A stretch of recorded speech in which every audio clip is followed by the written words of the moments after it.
महान सम्राटों से लेकर विदेशी आताताइयों तक, विस्तारवाद से लेकर साम्राज्यवाद तक इस देश ने सब कुछ झेला और देखा।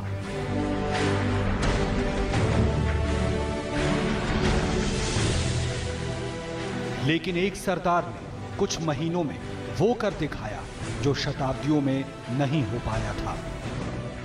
भारत की आजादी के पहले और उसके कुछ समय बाद तक ये देश एक राजनीतिक इकाई नहीं था।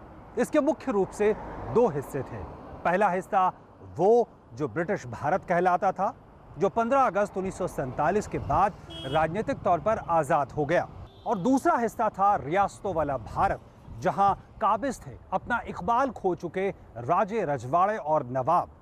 इनकी संख्या 550 से ज्यादा थी, यानी ये देश अभी भी राजनीतिक तौर पर एक नहीं था।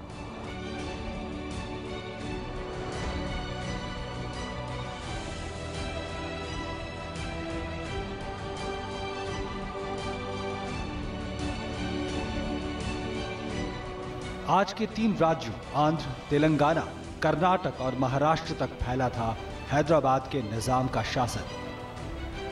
सन 1719 से लगभग 2 शताब्दियों से शासन करते आ रहे निजाम बड़े महत्वाकांक्षी थे। हैदराबाद के निजाम थे और वो तो बहुत अमीर थे। उन्होंने भी ऐलान किया कि अपनी स्वाधीनता का। हैदराबाद के जो निजाम थे, ये संकेत मिल रहे थे भारतीय सरकार को, नेहरू और पटेल को, कि वो ये कोशिश कर रहे हैं कि कहीं से बाहर से रिकॉग्निशन मिल जाए, मदद मिल जाए, तो वो एक इंडिपेंडेंट रिपब्लिक अपना स्थापित करें। 1947 का समय आ गया और उन्होंने कुछ फैसला नहीं किया, तो उनको 1 साल का समय दिया गया। स्टैंड स्टिल एग्रीमेंट इसको कहते थे, कि कोई रजवाड़े अगर चाहते हैं कि अपना फैसला वो स्थगित करें तो उनको 1 साल का समय दिया जाए। तो 1 साल का समय दिया गया कि 1 साल में वो तय करें कि वो क्या करना चाहते हैं। लंबी वार्ताओं के बाद हैदराबाद और भारत के बीच 29 नवंबर 1947 को 1 वर्ष के समझौते पर हस्ताक्षर हुए। उस समय के गृह मंत्री और रियासत मामलों के मंत्री सरदार ने आशा जताई कि जल्दी ही हैदराबाद रियासत दूसरे रियासतों की तरह भारत का हिस्सा हो जाएगा। एक ब्रिटिश व्यक्ति थे, बहुत ऊंचे पद पे थे, वॉल्टर माउंटन, और वो उनकी पूरी मदद कर रहे थे जैसे, और उससे उनको बहुत आश्वासन मिला।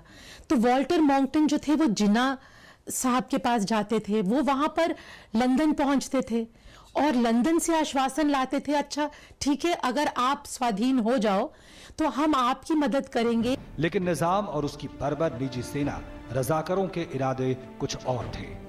ये हिंदुस्तानी सरकार अपने आप को समझती क्या है? देखिए, हम आपको ऐसा सबक सिखाएंगे जिसे आप जिंदगी भर भूलेंगे नहीं। आसमान में जब तक चांद सितारे चमकते रहेंगे, हैदराबाद आजाद रहेगा। सरदार पटेल ने बहुत कोशिश की कि डिप्लोमेसी के आधार पर किसी तरह से निजाम को समझाया जाए, लेकिन वो जैसे बताया आपको कि निजाम जो था, वो रजाकार जो थे, वो उन्होंने लोगों को इतनी बुरी तरह दबाया था। हैदराबाद रियासत में हिंसा, उत्पीड़न का नंगा खेल मासूम जनता पर चल रहा था और सरदार के सब्र का प्याला अब छलक चुका था। कोई चारा नहीं था। अंत में 1 साल तक कोशिश होती रही कि ये आराम तलबी से ये आ जाए। फिर सन 48 में नेहरू की भी इसमें सहमति थी। सरदार पटेल ने इसका ऑर्डर दिया, क्योंकि वो होम मिनिस्टर थे, आप जानते हैं, तो उन्होंने इसका ऑर्डर दिया और ये पूरा आर्मी का जो एक ऑपरेशन था वो बहुत सफलता से किया गया। 13 सितंबर 1948 को भारतीय सेना का अभियान शुरू हुआ।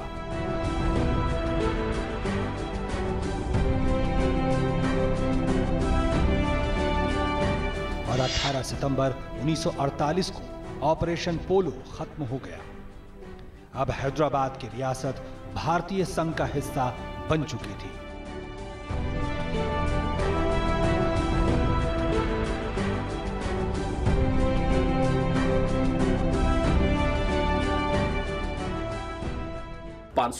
रजवाड़े थे, सारे के सारे लोग शौकिया अपनी मर्जी से नहीं आए थे।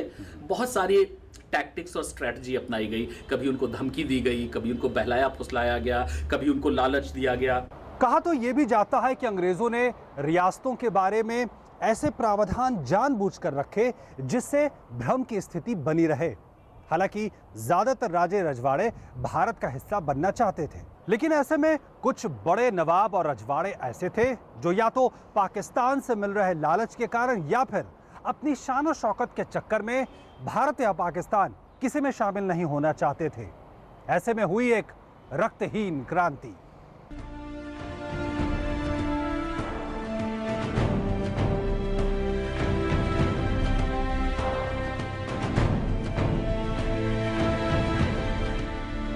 काठियावाड़ के साथ साथ गुजरात के कई रजवाड़े सरदार पटेल के सामने भारतीय संघ में शामिल होते हुए देश को एकजुट करने की ये अद्भुत मिसाल थी। तो एक तरह से जो इंटीग्रेशन था, ये वो प्रजामंडल आंदोलन का जो डिमांड थी कि रिस्पॉन्सिबल गवर्नमेंट होनी चाहिए, इलेक्टेड रिप्रेजेंटेटिव्स होने चाहिए, जो उनके नुमाइंदे हैं वो राजा नहीं अपॉइंट करेगा। सरदार वल्लभ भाई पटेल के बारे में एक बार मैनचेस्टर गार्जियन अखबार ने लिखा था, एक ही व्यक्ति विद्रोही और राजनीतिज्ञ के रूप में कभी कभी ही सफल होता है, परंतु इस संबंध में पटेल अपवाद थे। सरदार पटेल पर यह टिप्पणी बिल्कुल सही साबित हुई। पार्टीशन, रिफ्यूजी का आना और छोटे छोटे कम से कम 600 से ज्यादा प्रिंसली स्टेट्स में बटा हिंदुस्तान और उसको कंसोलिडेट करके इमर्जिंग राष्ट्र का रूप देना जो कि सरदार पटेल कर पाए, ये बहुत महत्वपूर्ण है। और इसी आधार, ये एक तरह से एक आधारशिला बनी, एक नींव बनी जिस पर कि independent composite state, secular socialist democratic राष्ट्र का निर्माण हो पाया। और इसी दिशा में डेवलपमेंट, इस डेवलपमेंट की दिशा ये जो अपनाई, ये इसका नींव सरदार पटेल ने रखा। तब भी और आज भी सरदार पटेल द्वारा 564 से ज्यादा रियासतों का एकीकरण कर भारत का हिस्सा बनाना विश्व इतिहास का एक आश्चर्य था। जूनागढ़ रियासत, जिसके नवाब को कहते हैं जिन्ना ने उकसाया था, लेकिन सरदार ने ऐसी रणनीति बनाई कि वो सब छोड़-छाड़ पाकिस्तान भाग गया। जूनागढ़ में का तो एग्जाम्पल आप लीजिएगा तो स्ट्रैटेजिकली और जियोग्राफिकली भी पॉसिबल नहीं था, क्योंकि एक चीज दिमाग में रखनी थी, क्योंकि ये रीऑर्गेनाइजेशन ऑफ स्टेट था, ये पार्टीशन नहीं था। और उसमें जो जियोग्राफिकल लोकेशन था जूनागढ़ का, चारों तरफ से तो बाकी ऐसे स्टेट से सराउंडेड था जो कि इंडियन डोमिनियन को एग्री कर रहे थे, ज्वाइन कर रहे थे। उसमें जूनागढ़ अलग से पाकिस्तान डोमिनियन की तरफ नवाब ने साइन कर दिया। वहां पर भी सरदार पटेल ने यही कहा, अगर उनके पत्र हम पढ़ें तो बहुत ही यहाँ पे कूटनीति का इस्तेमाल किया। वहां भी ये कहा, उन्होंने कहा देखो जरा सा इशारा मैं यूएन देबर को करूंगा, जो कि प्रजामंडल के नेता थे, और या कि मैं बस, वो रुके हुए हैं, मैंने उनको रोका है।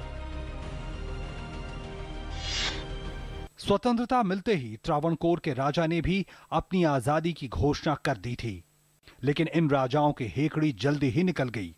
त्रावणकोर के राजा इतने खराब नहीं थे, उनके दीवान थे सीपी रामास्वामी अय्यर, जिनका नाक भी कट गया था, इतना लोगों का उनके खिलाफ वो रोष था। तो वो उन्होंने ऐलान कर दिया एक समय पे कि हम तो आजाद होंगे। जवाहरलाल नेहरू और पटेल दोनों ये चाहते थे, दोनों कन्विंस थे कि रजवाड़े अलग नहीं रहेंगे, उनको भारत में शामिल होना होगा।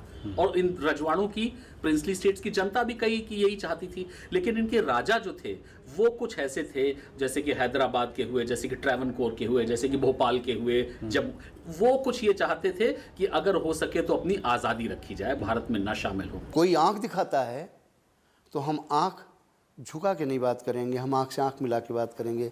यही वजह थी कि चाहे जितने राजे रजवाड़े रहे, बहुत मान सम्मान के साथ सब विलय हुआ। जिसने आंख दिखाई, चाहे जूनागढ़ रहा हो, चाहे हैदराबाद रहा हो, आप परिस्थिति देख लें।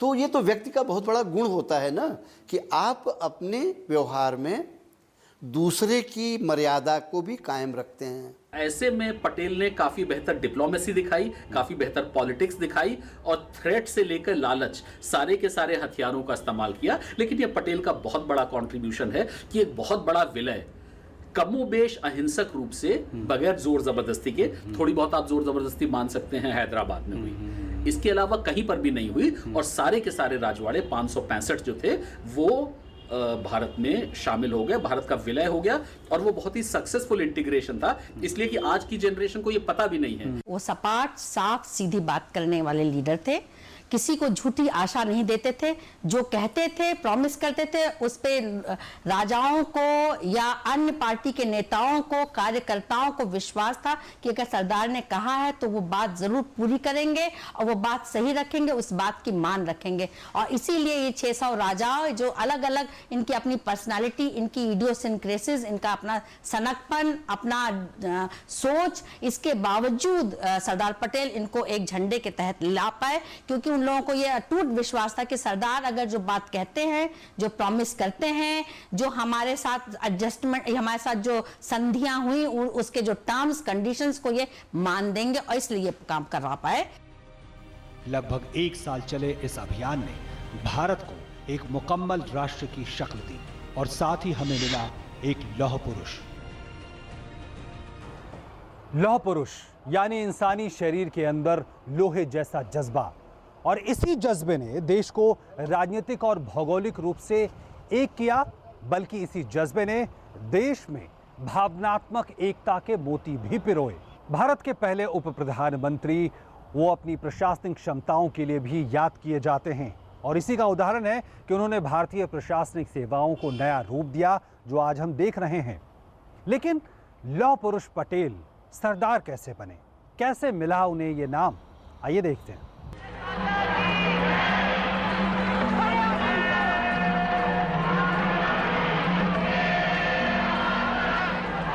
क्योंकि सरदार पटेल के अंदर किसानों की भी, गांव की भी, और जो उद्योग हैं, उन तीनों का गजब का मिश्रण था, समझ का।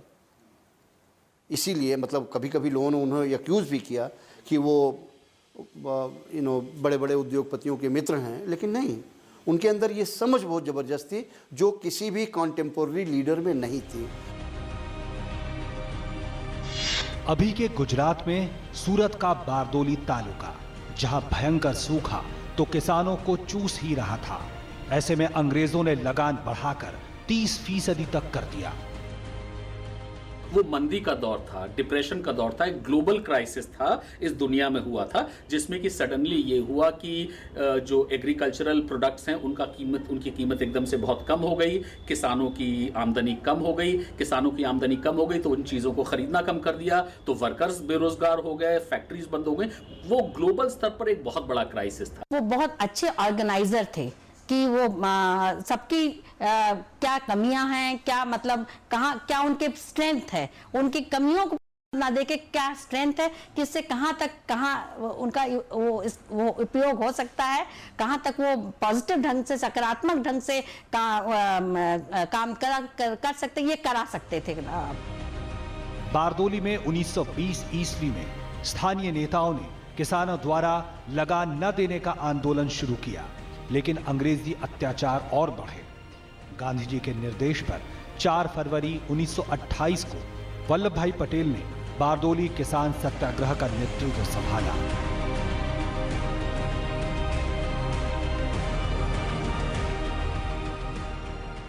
पहले ये लीडर थे जिन्होंने गांधी जी के सिद्धांतों पे एक बहुत सफल किसान आंदोलन बारदोली के रूप में किया, और ये दिखलाया कि वो किसान या भारत के जनता जिसको कि शिक्षित, जो पॉलिटिकल, लेकिन कितने सक्सेसफुली वो गांधी जी के सिद्धांतों पे वो खरे उतरे और एक सक्सेसफुल आंदोलन करने में सफल रहे। अंग्रेजों को पटेल ने घुटने टेकने पर मजबूर कर दिया। ब्रितानी सरकार ने लगान 30% से घटाकर 6% तक कर दिया। इसी आंदोलन ने वल्लभ भाई पटेल को बना दिया सरदार।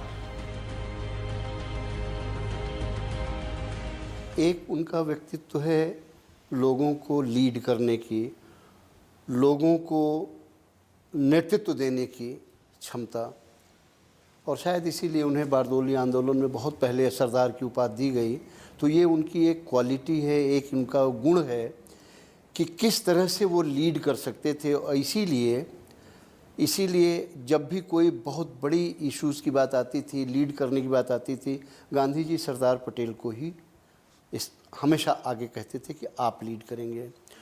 कहाँ पर आंदोलन को रोका जाए, कहाँ पर स्लो डाउन किया जाए, कहाँ पर बढ़ाया जाए, लोगों की कुर्बानी देने की क्षमता, उसका एक आकलन किया जाए कितनी है। वो लिमिटलेस नहीं हो सकती, उसकी एक हद होती है, वो असीमित नहीं होती है। उसकी क्या सीमा है और उसकी सीमा को आप किस हद तक आप टैप करने जा रहे हैं, ये सरदार पटेल की राजनीति की बहुत बड़ी विशेषता थी जो उन्होंने ट्राई आउट की बारडोली के अपने आंदोलन में। सरदार एक किसान परिवार से आते थे, हालांकि बाद में वो बैरिस्टर बने और अहमदाबाद में उनकी वकालत बेहतरीन चल रही थी। लेकिन 1917 में गांधी जी के सानिध्य में आने के बाद उनके जीवन की जैसे दिशा ही बदल गई। गांधी जी की अहिंसा की नीति को पूरी तरह न मानते हुए भी वो अंत तक गांधी जी के निकटतम सहयोगी बने रहे और गांधी जी के ही कदमों पर चलते हुए उन्होंने अंग्रेजी कपड़े छोड़ दिए और किसानों जैसी जीवन शैली अपना ली। सरदार वल्लभ भाई पटेल का जन्म 31 अक्टूबर 1875 को नाडियाड, गुजरात में हुआ था। स्कूली शिक्षा गुजरात में ही ली, लेकिन आगे की पढ़ाई के लिए अगस्त 1910 में लंदन की यात्रा की और वकालत की पढ़ाई पूरी की और फरवरी 1913 में भारत लौटकर वो अहमदाबाद में एक बड़े बैरिस्टर बने। वो अकेले ऐसे व्यक्ति थे कांग्रेस में, अकेले, केवल स्पष्ट रूप से बोलते थे को गांधी को भी कॉन्ट्राडिक्ट करने की हिम्मत थी। गांधी जी के बारे में भी कह सकते थे कि मैं आपसे सहमत नहीं हूँ, अन्यथा आप किसी भी लीडर को ऐसा नहीं पाते कि वो ये कह सके कि गांधी जी से कि मैं आपसे सहमत नहीं हूँ। सरदार पटेल 1920 के दशक में गांधी जी के सत्याग्रह आंदोलन के समय कांग्रेस में शामिल हुए।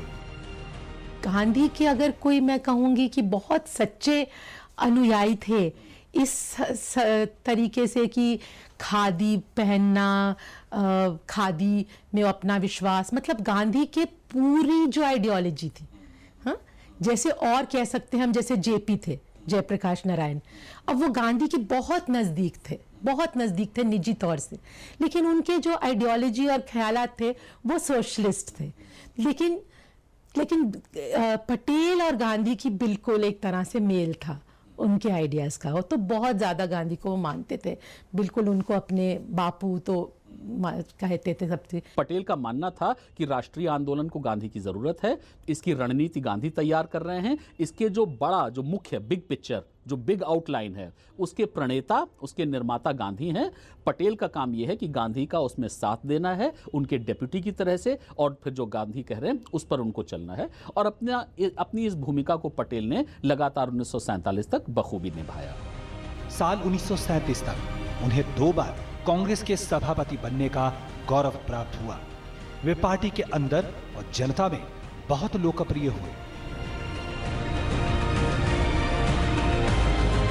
सुलझे दिमाग के इतने थे कि चाइल्ड मैरिज के खिलाफ थे। उस टाइम में ये 1933 में इन्होंने डिवोर्स के सपोर्ट में बात किया।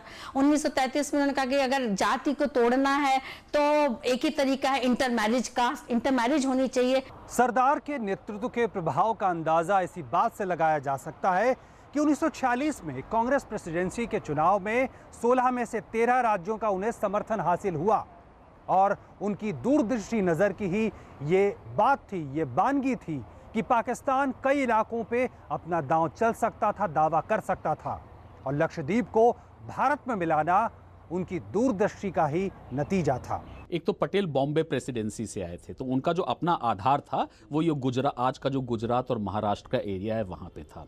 उस सेगमेंट का, उस कॉन्स्टिट्यूएंसी का वो प्रतिनिधित्व करते थे। लेकिन उन्होंने अपने आप को माना कि वो पूरे देश के नेता हैं। तो जब वो ऑल इंडिया पॉलिटिक्स में आ गए तो उन्होंने फिर ये जो अपने आप को सिर्फ बॉम्बे प्रेसिडेंसी के नेता के रूप में नहीं देखा, उन्होंने माना कि वो सारे देश उनका अपनी कॉन्स्टिट्यूएंसी है। सन 30 का जो दशक था उसमें सरदार पटेल देशव्यापी ऑल इंडिया जो है स्तर पर वो बहुत प्रमुख हुए, क्योंकि कांग्रेस का जो संगठन है वो उनके हाथ में दिया गया, सौंपा गया, और उन्होंने बहुत ही अच्छी तरह ये निभाया। जब एक बार वे भारतीय युद्धपोत द्वारा बंबई से बाहर यात्रा पर थे तो गोवा के निकट पहुंचने पर उन्होंने कमांडिंग अफसरों से पूछा, इस युद्ध पोत पर तुम्हारे कितने सैनिक हैं? क्या वो गोवा पर अधिकार करने के लिए पर्याप्त हैं? कमांडिंग अफसर ने कहा, हां, हमारी संख्या गोवा पर अधिकार करने के लिए पर्याप्त है। फिर अंत में सरदार ने कहा, चलो वापस चलो। लौह पुरुष सरदार पटेल सच्चे मायनों में राष्ट्रीय एकता के अद्भुत शिल्पी थे, लेकिन उनके बारे में अक्सर कहा जाता है कि वो बर्फ से ढके एक ज्वालामुखी थे। अपनी मृत्यु से 1 महीने पहले ही सरदार पटेल ने अपनी एक चिट्ठी में चीन से उठने वाली आशंकाओं का खुलासा किया था। सरदार पटेल में परिस्थितियों को एनालाइज करके, आज की चीज़ें, पीछे की चीज़ों को एनालाइज करके यह देखने की बहुत बड़ी ताकत थी कि भविष्य में होने क्या जा रहा है। यही वजह थी कि चाहे उन्होंने हैदराबाद की स्थिति को संभाला हो, जूनागढ़ की स्थिति को संभाला हो, या यहाँ तक कि चीन के बारे में जब उन्होंने बहुत फेमस लेटर है नवंबर 1950 में लिखा कि भारत को अगर किसी से भविष्य में आने वाले दिनों में खतरा है तो सिर्फ चीन और चीन से, लिहाजा भारत को चीन के बारे में बहुत सतर्क रहना पड़ेगा। हाँ, ये सही है कि इन्होंने चिट्ठी लिखी थी और इसमें ये कहा था कि हमारा फ्यूचर, हमको सतर्क हो जाना चाहिए। फ्यूचर जो हमारा है वो फ्यूचर कन्फ्रंटेशन हमारा पाकिस्तान को रख करके नहीं, जो डिफेंस की अब प्लानिंग करनी होगी वो पाकिस्तान को दिमाग में रख के नहीं बल्कि चीन को दिमाग में रख करके, जिसका परिणाम 1962 की चीन के हाथों पराजय के रूप में हुई। यहां तक कि तिब्बत के मामले पर उनकी आशंका बाद में सही साबित हुई। कुछ विवादित मसलों में से एक कश्मीर का मुद्दा भी था, जिसका हल आज भी कई स्तरों पर तलाशा जा रहा है। कुछ ऐसे ही सवालों को हमारे सामने छोड़कर सरदार 15 दिसंबर 1950 को सुबह 76 साल की उम्र में हमें छोड़कर चल दिए। 1972 में राजगोपालाचारी ने एक लेख लिखा भवंस जर्नल में। राजगोपालाचारी पहले भारतीय गवर्नर जनरल थे। उन्होंने 1972 में लिखा, हम सब से बहुत बड़ी गलती हुई सरदार पटेल को विरोध करके उनको प्राइम मिनिस्टर न बनने देना। आजादी के सालों बाद 1991 में सरदार पटेल को भारत रत्न से सम्मानित किया गया। लेकिन आज बड़ा सवाल यह है कि सरदार पटेल आज क्यों याद आते हैं, क्यों आज ज्यादा प्रासंगिक दिखते हैं? क्या इसलिए कि आज भी जब गाहे बगाहे सांप्रदायिकता अपना सिर उठाती है या देश के कई हिस्सों में जब अलगाववादी नारे गूंजते हैं तो सरदार हमें ज्यादा याद आते हैं? एकता की वो मूर्ति आज ज्यादा प्रासंगिक दिखती है। क्या उन्हें हम सुन रहे हैं?